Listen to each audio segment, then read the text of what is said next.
Abamba yagile makwata kali kuba bichonda lele mela hao.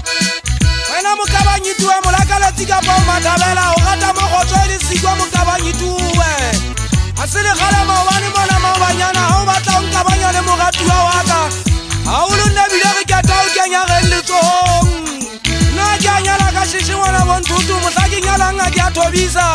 Kinyete hanta manle mangante ampona kinyala mugatu wane. Aulu makufa sitengi kupa untagala wa boso inata mali muhatisi. Utwala likuwa za watu utowa na balakale tibana utwala mafapanyi bana. Nini timunyala kaperi unyala wa haili timajinyate wanina wane kimugata. Ndegi kupa mwena ingi kupa kisompela pale na lesu lile na leluri negiri sompe. Ubajiba tuwake kanga kwa tisa wafuba itoba lesi. Ufato taki upili apili mukwena rieta bana watisa luluko. Mutamumba kuba za utwala watate muhulu kireo. Wale sibiri ya mutu musiya ndata mali nkende matiriso.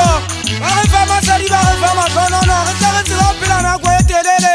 Uba untoba nari ya kutufa lari na kwa wata maya bupilo. Apoke buchabu makuku mukwena muko paperasi wata ulongu. Utaba hausi kababu fetu la balalasi nuka. Yenga niti kia kupa mukwena usikati kintosa le fati lena lilitele. Yari limila